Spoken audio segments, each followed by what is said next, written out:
Hello and good afternoon, feeders. Today is November 21st, 2021, and my name is DJ. Joining me today, as always, we have Feeder Finance Patrick and the rest of the Feeder community. If you'd like to say hello to the folks at home. Hi guys. Hey. So, as usual, we will start with the TLDR. We'll get into the nitty-gritty, and we'll take some questions at the end for any users that have any. So, starting with the TLDR, 17 auto-staking products have launched on FTM, with another 17 nearing completion. The lending platform smart contract is about 50% complete so far. The focus is just on some extra features to come accompanying the lending product. Social DeFi launch has been pushed to the next few days as a major bug has been discovered. It was found during QA, but it should be resolved shortly. And, we'll have that up and running for you guys. Thank you, Panda, for all your hard work, and to the rest of our developers as well. A portfolio upgrade is going through soon. That's actually going to be very nice. It should fix quite a few issues that users have been experiencing. Feeder Finance AMA, hosted by FTM Alerts, will be on Monday, the 22nd, so tomorrow, and it will be at 1500 UTC. DApp Radar, the sponsor ad should be finally put out come early December, so we should see an influx there. And multiple minor updates have been pushed. You can view those at the bottom of our weekly update in the changelog. So, starting with probably the most important thing here, we continue our march into FTM territory, starting with quite a few pretty significant vaults here. So these are all coming from Taro, correct, Pat? Correct, yeah. So they're one of the, so if you know Alpaca or Alpha Labs, so what Terra does is they're a leverage farming platform. And for the people that are leveraging, they need to borrow, funds to lever their positions or their farms. And what we're doing here with our product is basically we're the lender to these guys. And so there's a lot of options that we can do. So if you look at our, if you're reading our update, what we're saying, and also what's shown in the UI is that you have, let's say you have two auto staking for Curve or 4 auto staking for ETH, all going to Tarot. It's basically we're lending to all of these different pairs, so you're lending ETH to one of these FTM ETH, SpookySwap farm, another ETH goes to BTC ETH, SpookySwap farm. So then they all have different lending rates because of how much they're getting utilized. And I think in total, if we were to aggregate all of Terra's options, I think in total that would be like 60 or 60 plus. But for the launch year, we're going to target around 30. And we've launched 17. There's 17 more coming. They're actually already done, smart contract tested. It's more about the UI at this point to get the portfolio to show the numbers right, the APYs and the daily profits right. So that's technically we were hoping to get it done today, but Jimmy has an early flight tomorrow, so he's going to get it all done tomorrow, and hopefully we can launch another 17 tomorrow. Yeah, here's hoping. So, it looks like the lending platform has made quite a significant milestone. Jeez. Woo! It looks like we've made some significant progress on this. Could you talk a little bit about why you're excited for the lending platform? I know we've touched on it quite a bit in the past, but, just some major points that you'd like our users at home to take away as to why the lending platform is so significant. Yeah, sure. I think the most significant part about this is that it's incredibly flexible in terms of what you can lend and borrow. And you basically dictate the terms yourself, right? Because if you go to lending So I think just for a background, right? When DeFi lending started with ETHLand or ETHLand, they are doing something similar, where you have a P2P type lending product. But the point was that at the time there wasn't a lot of options because crypto and DeFi hasn't been as developed as it is now. Mm-hmm. And so they then had to turn things into pools because you only need that many pools because there's only that many uh, currencies or cryptocurrencies that you could be lending, and pooling options make sense in that case. Today, the industry has developed quite a bit. There's so many tokens, there's NFTs, there are LPs, and all of that things that people are trading or holding. And so this, from a foundation point of view, the product that allows for things to, I'm sorry, the product that allows for things to be flexible enough to lend to all of these tokens, I think that's really useful. But then also the fact that we allow for the loans to be traded, when you lend out some money and you want to get out of that position, but the time hasn't run out, you can sell your loans. But also from the borrower's perspective, you could be um, vaulting your collateral, so it's not just sitting idle in your in these loans. So you'd be earning while you're actually paying some borrowing costs. So when you net that out, you're lowering your borrowing costs and all of that. And I think there's more in our last week's audio if you guys want to hear more about this. But it's really exciting. And our progress here is that we're technically done with pretty much half of what we need to do, Mm-hmm. which is the lending piece itself. What Jimmy's working on is to get the other pieces, like getting assets to be able to vault while you're collateralizing, and all of the other cool features that's coming up on top of that. That's being developed, and we have PeckShield um, booked for roughly first the second week of December, and hopefully we can launch it by December. Absolutely. Um, so it looks like social DeFi is right around the corner. Pandit has been hard at work on that, being able to implement this feature, which removes, or I'm sorry, which adds in a layer of curation from our users. Um, we should be seeing that tomorrow, if I'm not mistaken. Well, it depends. So there there's a bug that we found during QA, and Pandit actually had a vaccine shot on Friday, and it was really bad, so we couldn't finish the bug fix over the weekend. But he's fine now, and he expects things to be solved by tomorrow. And if everything goes well, Monday, Tuesday, maybe Wednesday, we should be ready for launch on that piece. Oh, that is so exciting! I can't wait to start rating some products here, giving giving everyone my 2 cents. Um, Yeah. oh, the portfolio upgrade. So this seems to be pretty significant to me, at least. The data aggregation and the indexing piece coming along shortly. That should tie it in together. But do you want to talk a bit about what the portfolio upgrade means?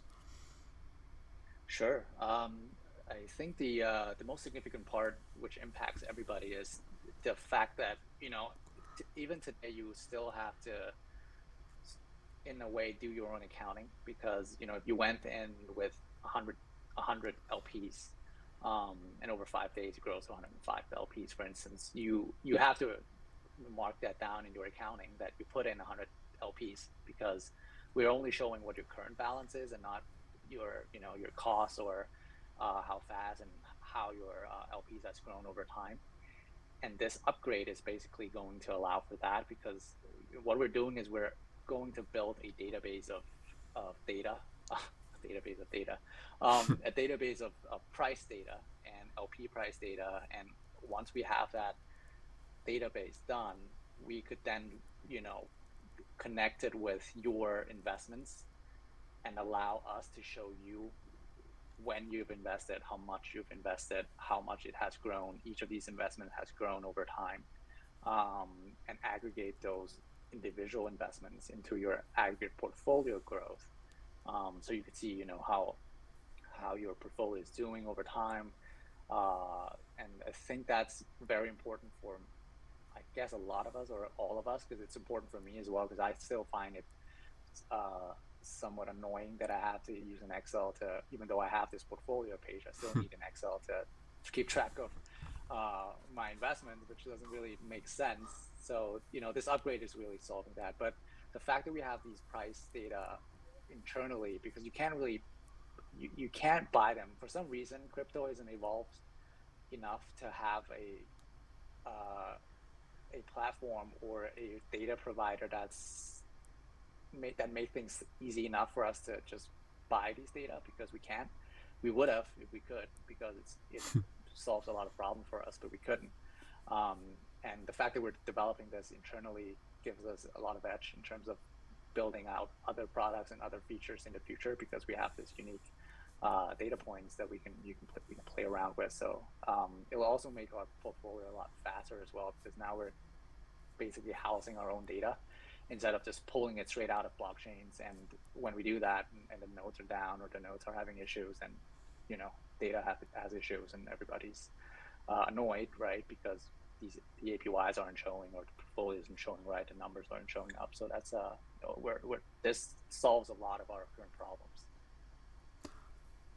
That is super exciting to see. I can't wait to see that implemented. But in the interim, it looks like there's been quite a few minor updates that have been released to enhance the experience. Would you like to talk briefly about some of those, or maybe just pick your favorite?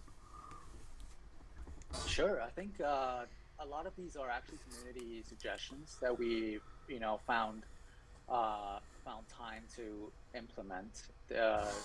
These are minor ones. For instance, a lot of us, when we're using the exchange to swap, initially we had options like 10%, 25, 50, 100, I guess, or 25, 50, 75, 100.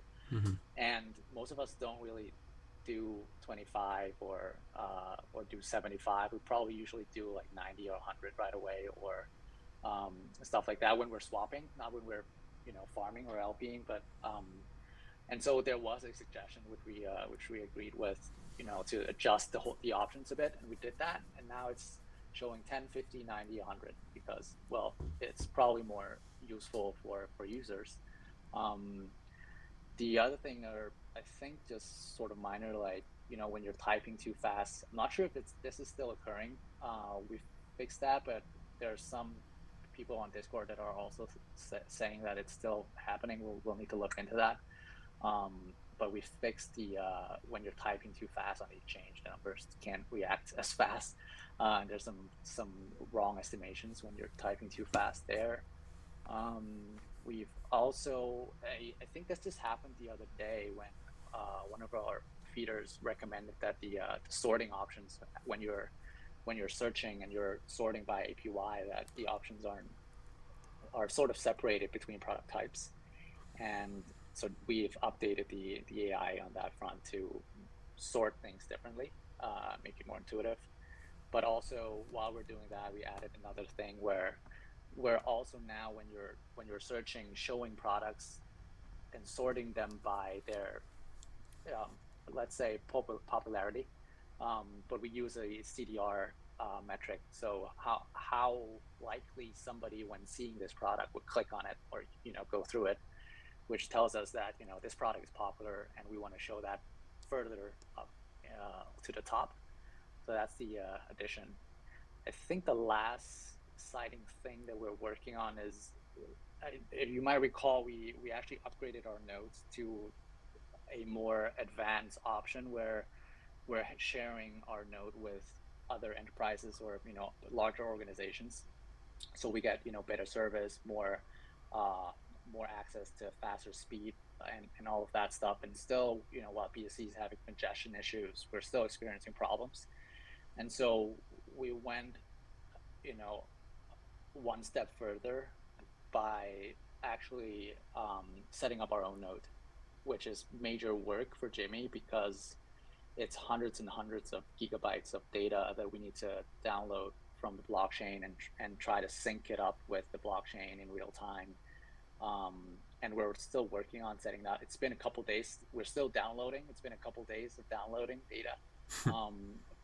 And we still need to, make sure we can sync it up and basically become our own node instead of renting nodes. And so we'll see.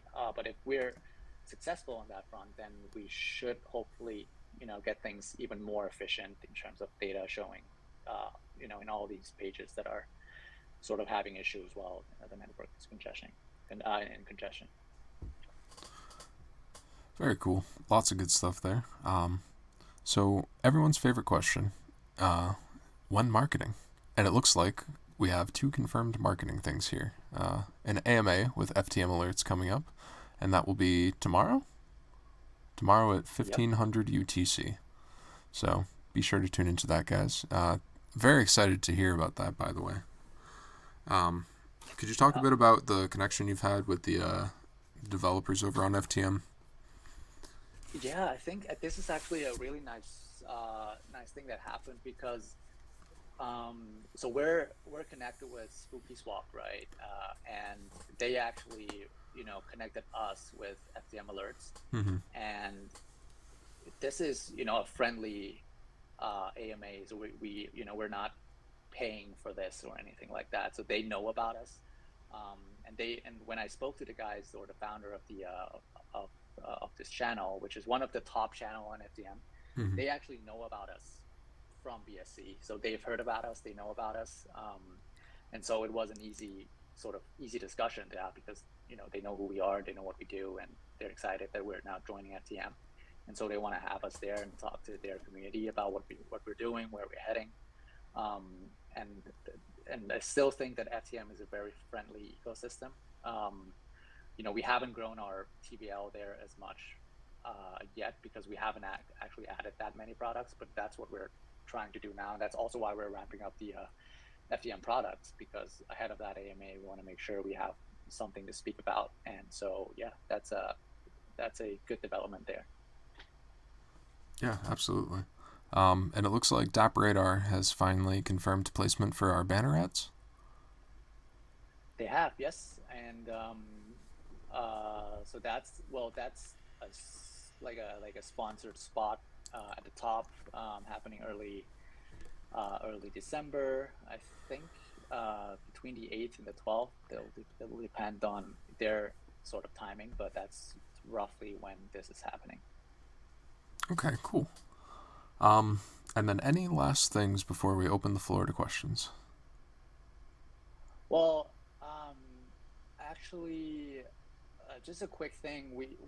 I know we had some discussion with some of our community members about inviting, John or Vin or Jay to, talk about their crypto journey, and we want to do that in a unique format where it's not like a weekly update, but it's a specific discussion. And you and I are still sort of outlining how we're going to do that, but just to keep in mind, if anybody else out there in our community, wanna or is excited about talking with us or to us, and tell us about your journey in crypto, where you think crypto is going, why you're in crypto, how crypto is helping you or helping your wherever you are, from a bringing finance to those that are unbanked, for instance, all of that thing, all of those discussion points, just ping us, and once we're ready, let's get you on our podcast or our audio session, and let's just have fun discussions. Absolutely. We're looking to, just really tell the stories of people around the world that have been using crypto and experiencing it and living through it, There's a lot of different people coming from different places, and crypto is solving a lot of different aspects of their life. So, yeah, I'm super excited for this project to see where it goes, and I hope you guys are too. We look forward to hearing from you guys and from your discussions about it. But I believe that's all we have for you from us. Would we want to open the floor to Mr. Mortel over there so he can say his piece? Yeah, William, do you want to jump up and talk about your new project, but if you're not comfortable, that's fine. I'll probably give an intro because I know what you've been working on, but if you want to do that yourself, that'd be great. Do you want to join us, William? He is currently muted, so I don't know if I don't know. Unmute him. Yeah. Oh, I can. Oh, so it's him then. I think it's him. I can't unmute him. I think he has to unmute himself. if he Gotcha. wants to join. Let me check if he wants to. I'll DM him real quick. Absolutely.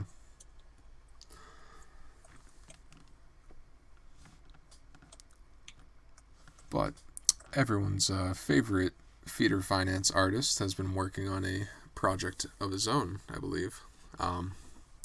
So that'll be super exciting for you guys to hear about, to get into, to help support the man who's made all these awesome stickers for feeder finance. Yeah, I mean, I think I know. I'm not sure if. Oh, he says he's under the shower. Oh. Well, man, let him shower in peace. But so I guess without giving too much away, because I'm not in a position to give too much away. But I think he's spoken about doing some NFT projects. And he would just release a teaser. And I think it's one of those first community-driven or community project under FTM Finance that's going to be released. And because William has been doing a lot of work for the community, with his stickers and all of that, and we're truly grateful for that. And this NFT is going to be exciting. So once it's released, check it out, give him all your support, and I'm truly excited about it. So looking forward to the things that he's going to be releasing soon. And I have no idea what it is he's releasing. I just love NFTs, so I can't wait to collect them. Yeah, me too. Always love to support local artists. Yeah, and I actually encourage a lot of or anybody in our community to, if you, because I think crypto is really about this. You have two parties, right? You have the builders, the developers, and then you have the community that's supporting the project. So, and that's the nature of decentralization, right? Because we don't have corporations, running things and having all these employees in different departments. What you have is a couple of builders and a ton of community that supports and likes the platform or products that want to put to the world. So, initiatives like this is really, really helpful, and I encourage if anybody else have the time to come up with anything, let us know. We'll truly support it because it's great. Absolutely. We're all in this together, guys. I know we keep hearing that on the news, but it's really true. So thank you all for listening. Thank you for tuning in. This will be uploaded to YouTube shortly, and we look forward to hearing your feedback, guys. Talk to us, get at us, let us know your thoughts. Thank you again. Bye-bye.